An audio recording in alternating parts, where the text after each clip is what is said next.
1991 दिल्ली के गौतम नगर में रहने वाला एक लड़का अपने माँ बाप को खोने के बाद मुंबई आया, सिर्फ एक सपना और अपनी एक खूबी के साथ। मैं जब मुंबई भी गया तब उन्होंने कहा कितने दिन के लिए? मैं 1 साल के लिए जा रहा हूँ यार, उसके बाद निकाल देंगे। मेरे मम्मी डैडी की डेथ हो गई है, थोड़ा सा दुख है, जाके आ जाऊंगा वहाँ से। हार्ड वर्क, कंसिस्टेंसी और विल पावर ये वो चीजें हैं जो किसी का कोई भी सपना पूरा कर सकती है। ऐसा बोल दूं? बोलो ना, I'm the last of the stars। लेकिन इन सब के अलावा शाहरुख में कुछ ऐसा भी था जिसने उनको सिर्फ सक्सेसफुल किंग ऑफ बॉलीवुड या आइकॉनिक एक्टर नहीं बल्कि एक ग्लोबल फिनोमेना बना दिया। एक नया हीरो पैदा हुआ, Shahrukh Khan. Best actor award goes to mister Shahrukh Khan. One thing that Hollywood don't have. Hollywood doesn't have Shah Rukh Khan. Shah Rukh Khan is probably one of the most famous men in the world. Shahrukh का सबसे बड़ा competitor कौन है? I don't have any competition. I've not come here to compete.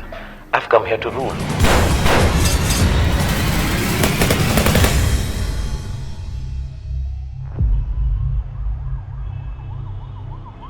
Father of nation Gandhi ji के बाद शाहरुख ही वो दूसरे इंसान बने जिनका पेरिस के ग्रेविन म्यूजियम में स्टैचू बिल्ड किया गया। इनफैक्ट पेरिस में ही उनके नाम पर गोल्ड कॉइन तक इशू हुआ। नासा ने उनकी फिल्म शूट के लिए अपने गेट्स खोले और वो दुनिया के पहले एक्टर बने जिनकी फिल्म्स मैडम टुसाड से लेकर डिस्कवरी स्टूडियो तक पहुंच गई।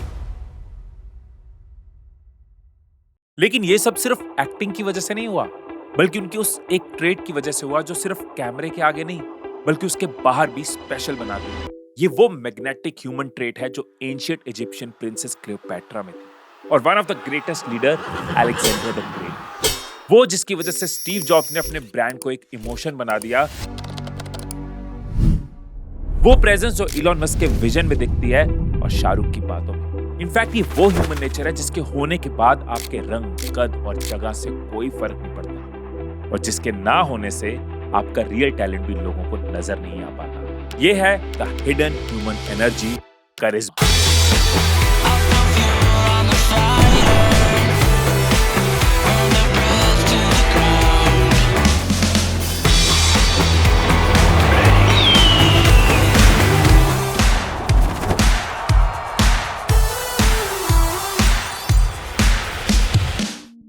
सोचो कैसा हो अगर लोग आपकी बातें सिर्फ सुने नहीं बल्कि फील करना शुरू कर दें। आप कॉन्शियसली अपने सभी रिलेशंस के साथ डीपली कनेक्ट करने लग जाओ। लाइफ की अच्छी बुरी हर सिचुएशन में आप कोई ना कोई अपॉर्चुनिटी ढूंढ पाओ और किसी भी रूम में आप सबसे इंटरेस्टिंग, एंगेजिंग और इंपैक्टफुल पर्सन बन जाओ।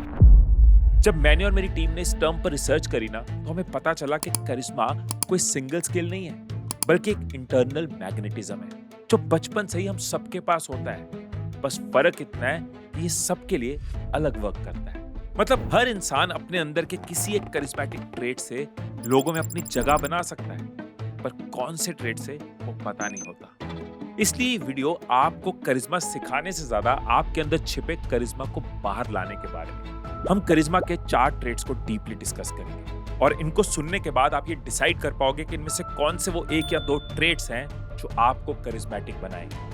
तो पूरे फोकस और अटेंशन के साथ इस वीडियो को सुनना, क्योंकि ये सिर्फ एक लर्निंग वीडियो नहीं है बल्कि आपके इनर मैग्नेट को जानने की जर्नी है। 2013 में ना सर इरफान खान की एक मूवी आई थी द लंच बॉक्स। इस फिल्म ने कई अवार्ड जीते, सबने एक्टिंग की, कॉन्सेप्ट की, स्टोरी की खूब तारीफ करी। लेकिन फिल्म में एक सीन था। नाम क्या है उनका?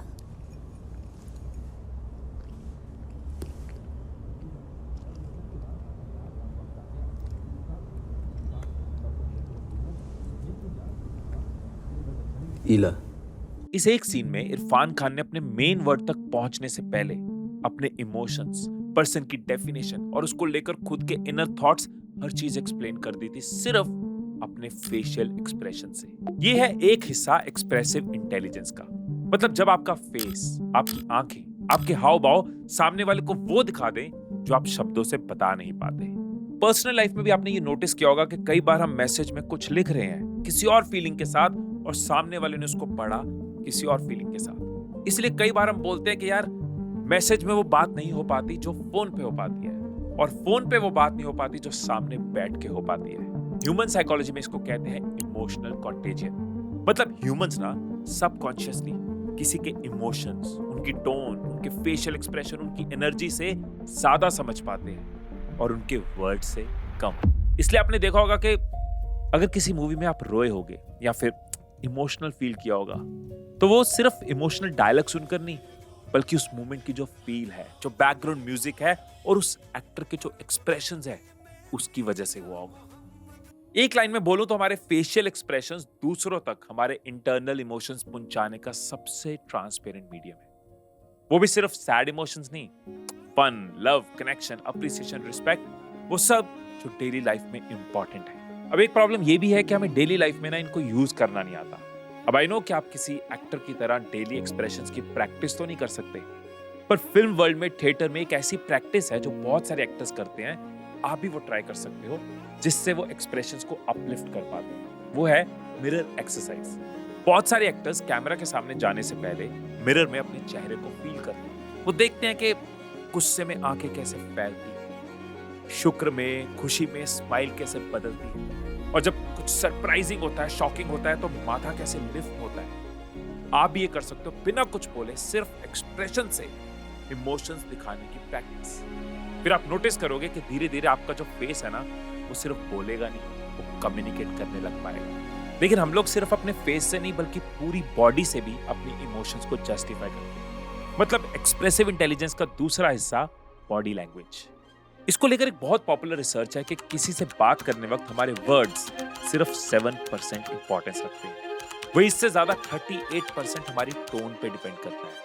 हमारा लहजा कैसे, बोलने की मॉड्यूलेशन कैसी है, और इन दोनों के अलावा 55% हमारी बॉडी लैंग्वेज से इंफ्लुएंस होता है। आई नो कि आपने YouTube वीडियोस में, रील्स में कहीं ना कहीं बॉडी लैंग्वेज की टिप्स जरूर सुनी होगी, जैसे पावर पोज में खड़े होने से टेस्टोस्टेरोन बूस्ट होता है, इंटरनल कॉन्फिडेंस बढ़ता है, हैंड जेस्चर्स का अगर आप सही यूज करते हो तो आपकी कन्वर्सेशन में ज्यादा इन्वॉल्वमेंट होती है, कुछ सुनते वक्त अगर आप नॉट करते हो तो आपकी अच्छी लिसनिंग नजर आती है, आपकी वॉक से आपकी इंटरनल नेचर रिफ्लेक्ट होती है। ऐसे कई टिप्स और डिटेल्ड प्रैक्टिसेस मैंने अपनी इस वीडियो में कवर करी है। अगर आप डीपली इस चीज को समझना चाहते हो तो आप इस वीडियो पे जा सकते हो और अपनी बॉडी लैंग्वेज पे काम कर सकते हो। बस इंपॉर्टेंट ये है कि ये आपको पता हो, एक करिश्मेटिक पर्सनैलिटी के लिए उसके एक्सप्रेशंस का बयां होना सबसे ज्यादा जरूरी है, फिर चाहे वो उसके फेस से हो या उसकी बॉडी लैंग्वेज से।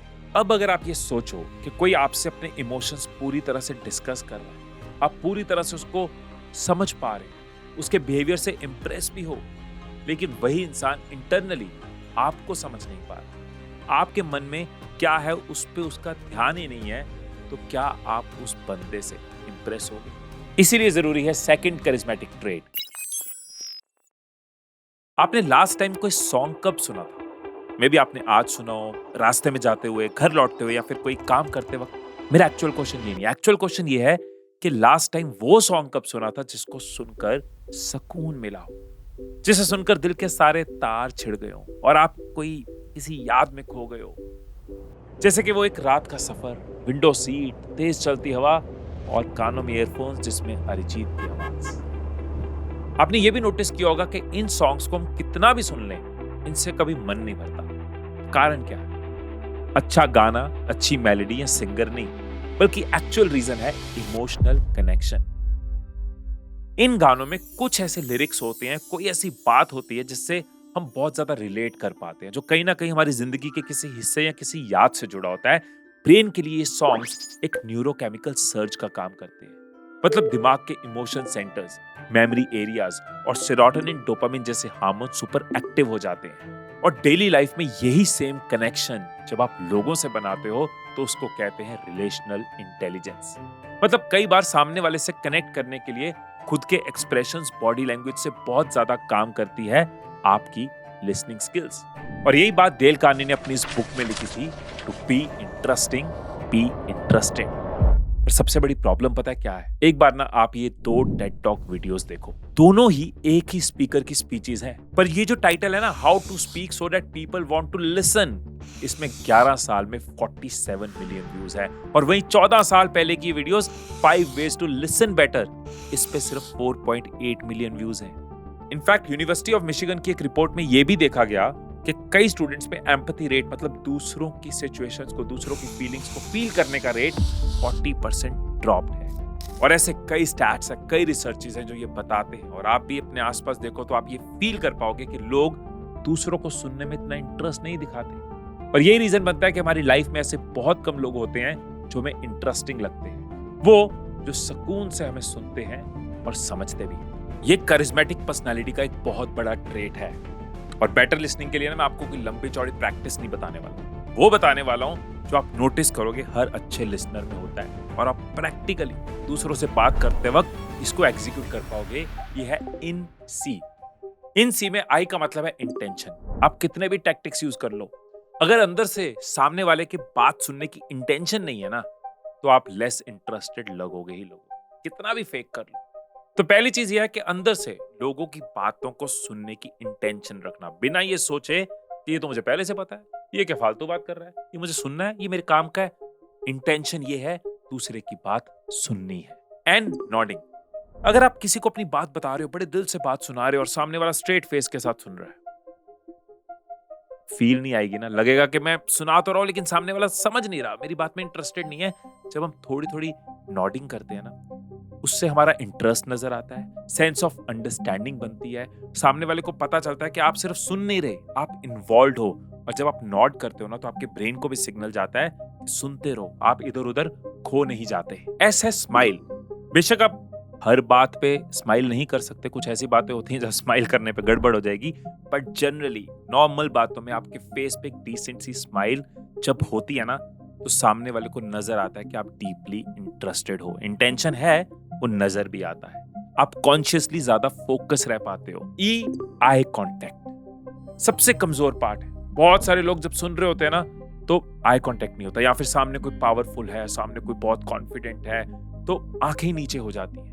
ये रैपो बिल्डिंग का ना सबसे इजी तरीका है आई कांटेक्ट। आंखों को कहते हैं ना विंडो ऑफ द सोल, मतलब एक स्टेबल वार्म आई कांटेक्ट आपको इंटरेक्टिव दिखाता है, आपको इन्वॉल्व दिखाता है और आपका एक कनेक्शन बनाता है। एंड लास्ट है ए आस्क। एक अच्छा लिसनर वो नहीं जो सिर्फ सुनता ही चला जाए, वो भी है जो आपको और सुनना चाहे, जो और गहराई में जाना चाहे, आपकी बात से बात आगे बढ़ाए, आपको सवाल पूछे, डिटेल में जाए। किसी की बातें ना इमोशंस में तब बदलती हैं जब आप उनसे उनके बारे में सवाल पूछते हो, अपनी राय से पहले उनके ख्याल पूछते हो। सूफीज्म में कहा गया है, जब तुम किसी को दिल से सुनते हो, तुम्हारा खुदा भी सुनता है। ऐसी एक और चीज है जो करिश्मेटिक पर्सनैलिटीज में होती है और उसके बारे में साइंस भी बोलती है और हर धर्म भी बोलता है, वो है एनर्जी एंड प्रेजेंस। सोचो आप किसी रूम या पार्टी में गए और आपके आते ही आपको लेकर सब अटेंटिव हो गए, बिना कुछ किए आपकी प्रेजेंस से ही लोग आपको पॉजिटिविटी और होप की नजर से देखने लग गए। ऐसा करिश्मा या ऑरा सिर्फ फिल्मों में नहीं बल्कि रियल में भी पॉसिबल है। जीनियस साइंटिस्ट निकोला टेस्ला का एक बहुत पॉपुलर फ्रेज है, if you want to understand the universe you must think in terms of energy, frequency and vibration. और मैंने जब इसी फ्रेज को लेकर थोड़ा और रिसर्च किया तो कुछ ऐसा मिला सच में अनबिलीवेबल। हार्ट मैथ इंस्टीट्यूट ने कुछ लोगों पर इसी कॉन्सेप्ट को लेकर स्टडी करी। उन्हें यह तो पता था कि हमारा ब्रेन इलेक्ट्रिसिटी पर चलता है, इनफैक्ट ये मैग्नेटिक वेव्स भी एमिट करता है, लेकिन इसके साथ एक और भी चीज सामने आई कि एक्चुअल में सिर्फ हमारा ब्रेन नहीं, हमारा हार्ट भी एक हाई फ्रीक्वेंसी पर इलेक्ट्रोमैग्नेटिक वेव्स एमिट करता है। उनके अकॉर्डिंग ह्यूमन बॉडी का हार्ट जो कांस्टेंट मोशन में रहता है, वो ब्रेन के कंपैरिजन में 60 टाइम्स ज्यादा इलेक्ट्रिक वेव्स एमिट करता है और 100 टाइम्स ज्यादा मैग्नेटिक वेव्स जनरेट करता है। मतलब कि एक लाइन में बोलो तो हमारी पूरी बॉडी अपने आसपास एक इलेक्ट्रोमैग्नेटिक फील्ड क्रिएट करके रखती है, जिसे वेस्टर्न कल्चर में ऑरा कहते हैं, कुछ फिलोसफर्स इसको बायोफील्ड कहते हैं और हमारे भारत में इसी कॉन्सेप्ट को प्राण या तेजस कहते हैं। लेकिन एक और बहुत शॉकिंग चीज, रिसर्चर्स ने एक पैटर्न नोटिस किया कि ये पूरे इलेक्ट्रोमैग्नेटिक फील्ड एक्चुअल में हमारे इंटरनल इमोशन से रेगुलेट होता है और लिटरली हमारे आसपास के हर इंडिविजुअल को अफेक्ट करता है। मतलब अगर आपके इंटरनल इमोशंस पॉजिटिव है, आप लोगों को अप्रिशिएट करते हो, आप खुश रहते हो, तो आपकी बायोफील्ड की फ्रीक्वेंसी अलग होती है। वर्सेस अगर आपके इमोशंस नेगेटिव है, गुस्सा है, जेलस होते रहते हो, चिढ़ते रहते हो, तो आपकी बायोमैग्नेटिक फील्ड अलग होती है। यही रीजन है कि क्यों कुछ लोगों को मिलते ही हमें एक एनर्जी फील होती है, एक खुशी फील होती है, और कुछ लोग ऐसे होते हैं जिनको मिलकर हमें बोर फील होता है या चिड़चिड़ा सा फील होता है। आपका करिश्मा कैसा है, आपके आते लोग कितना खुश होते हैं, कितना कनेक्टेड होते हैं, ये इस चीज पे डिपेंड करता है कि आप अंदर से कितना कनेक्टेड, कितना पॉजिटिव, कितना खुश फील करते हो। अब यहाँ पे आपके मन में होगा एक सवाल कि भाई इंटरनली हमेशा कैसे खुश रह पाए, मतलब ऐसा कैसे हो सकता है किसी को भी मिले और हमारे अंदर खुशी हो, कनेक्टेड हो, एक्साइटेड हो। ये याद रखना कि खुशी जो है ना वो आती जाती है, पर सुकून जो है वो टिकता है। जैसे समुद्र में वेव्स होती है ना, ऊपर आती जाती है, पर अंदर से समुद्र हमेशा शांत होता है।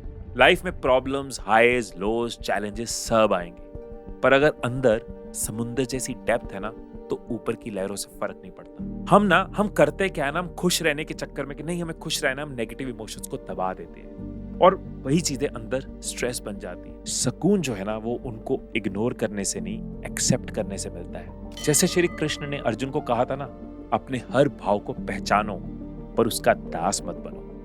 मतलब हर चीज फील करो पर किसी चीज में स्टक मत हो जाओ। क्या कर सकते हो?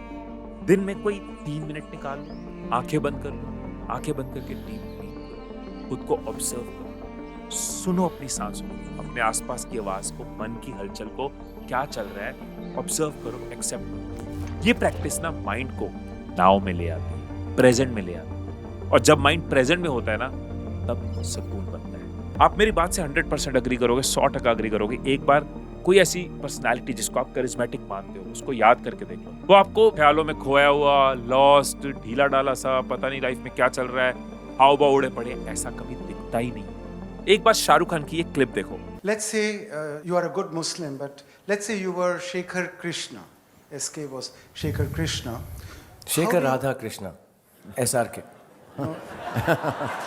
उनके सामने एक ऐसा सिनेरियो था जिस पर कोई भी आम इंसान ना एकदम से अटेंटिव हो जाता, प्रिपेयर्ड हो जाता कि कुछ टफ होने वाला है। पर क्योंकि उनकी प्रेजेंस ऑफ माइंड ऐसी है, उसकी वजह से ना उनके इंटरनल इमोशंस ऊपर नीचे हुए और ना उनका जवाब। शेखर राधा कृष्णा। और यही रीजन है कि आपने कई बार नोटिस किया होगा कि शाहरुख खान का ह्यूमर और आंसर्स बहुत अपीलिंग होते हैं, स्पॉन्टेनियस होते हैं, प्रेजेंस ऑफ माइंड से भरे होते हैं, क्योंकि आसपास के एनवायरनमेंट और बातों से उनके इंटरनल इमोशंस नहीं डगमगाते, जिसकी वजह से उनकी एनर्जी, उनका बायोफील्ड बहुत स्टेबल और स्ट्रांग होता है। अब ये तीनों वो एबिलिटीज है जिनके लिए आपको खुद को एक नेक्स्ट लेवल पर लेकर जाना होगा।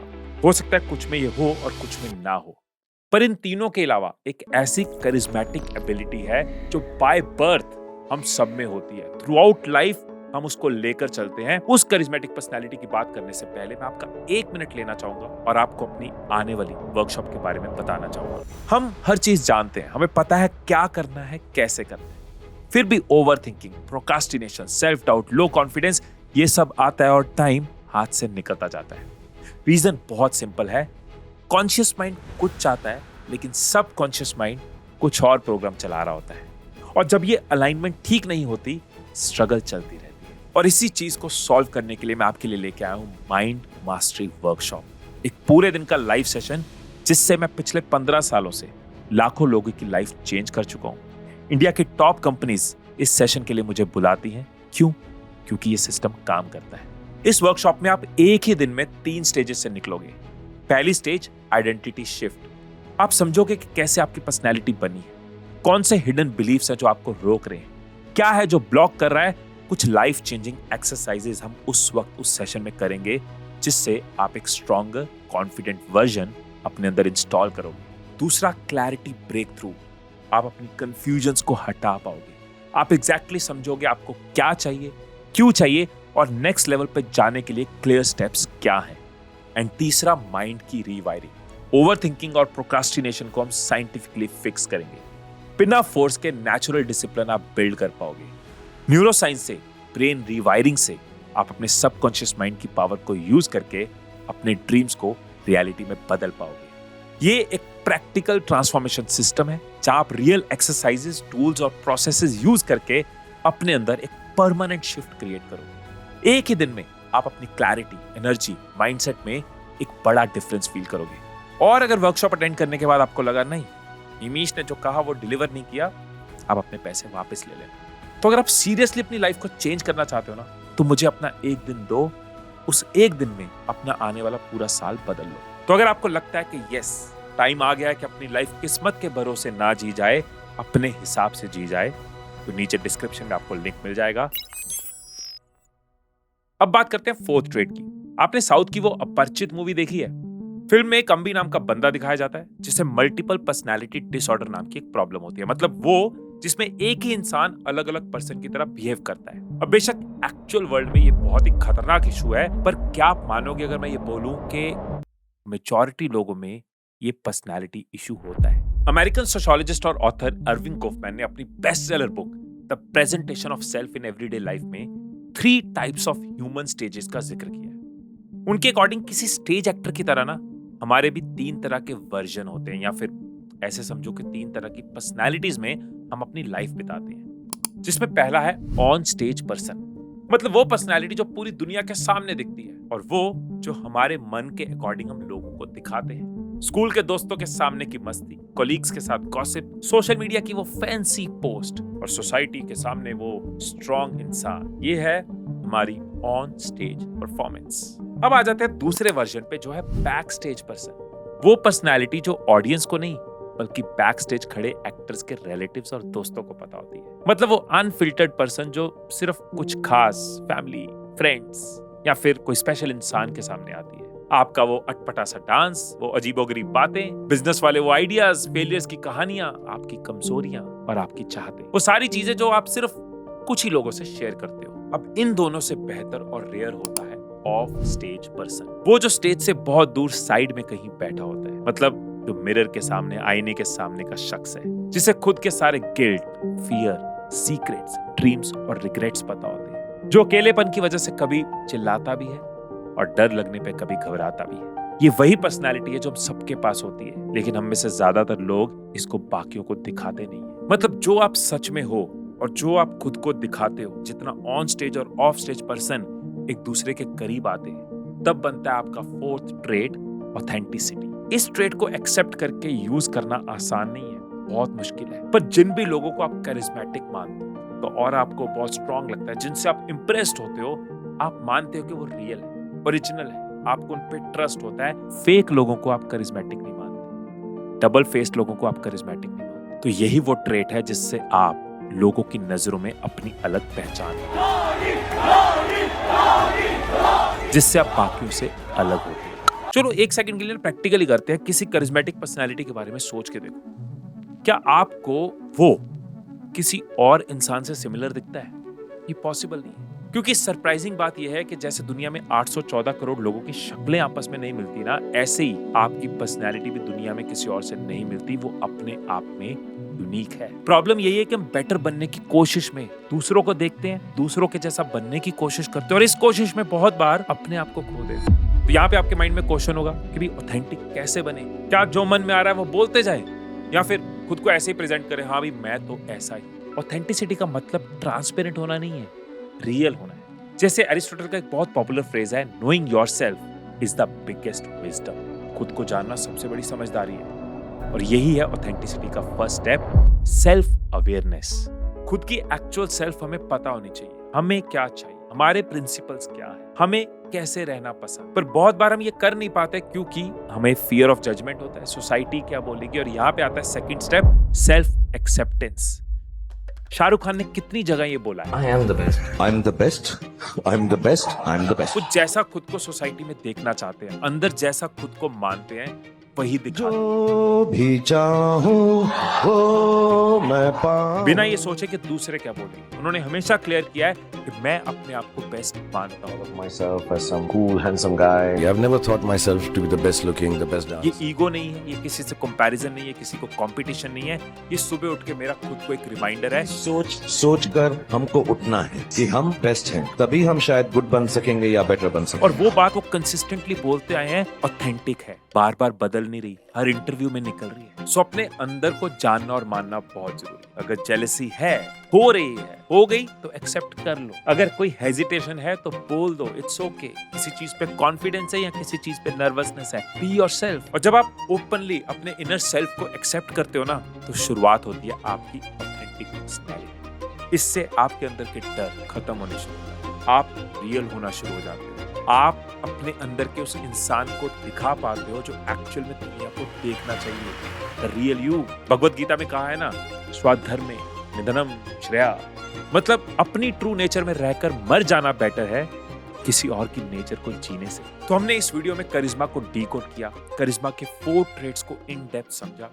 अब आप अपनी पर्सनालिटी से लिंक कर सकते हो कि कौन सा वो 1 या 2 ट्रेट्स हैं जो आपके अंदर हैं, जिन पे आप काम कर सकते हो, जो आपके लिए पॉसिबल है। और जैसे आप वो फाइनलाइज करोगे स्टेप्स मैंने वीडियो के अंदर बताए हैं, उसके बाद आप खुद से और रिसर्च कर सकते हो और डीपली उसके अंदर जा सकते हो, उसको प्रैक्टिस कर सकते हो और अपनी पर्सनैलिटी में एक चेंज ला सकते हो, खुद को इवॉल्व कर सकते हो। और जो मैंने वीडियो में कई बार कहा कि ये दूसरों को दिखाने के लिए और दूसरों को जताने से ज्यादा है, ये आपका कॉन्फिडेंस है, ये आपकी इकलौती जिंदगी में आप कैसे जी रहे हो वो, या आपके अंदर का वो पोटेंशियल है, या आपके अंदर का विजडम है, या आपके अंदर की ऑथेंटिसिटी है, या आपकी वो कम्युनिकेशन है जिससे आपके रिलेशंस इंप्रूव हो रहे हैं, आप रिश्तों की जायदाद बना रहे हो, या आपके एक्सप्रेशंस है जिससे आप अपने दिल की बात प्रॉपर टोन प्रॉपर वॉइस के साथ कह पा रहे हो, या आपकी वो प्रेजेंस ऑफ माइंड है, वो ऑब्जर्वेशन है जिससे आप स्मार्ट बन रहे हो, वाइज बन रहे हो, शार्प बन रहे हो। क्योंकि बाहर वही चमकता है जो अंदर से चमकता है, और अंदर से चमकने के लिए पॉलिश किसको करना है? अपने करिश्मा को।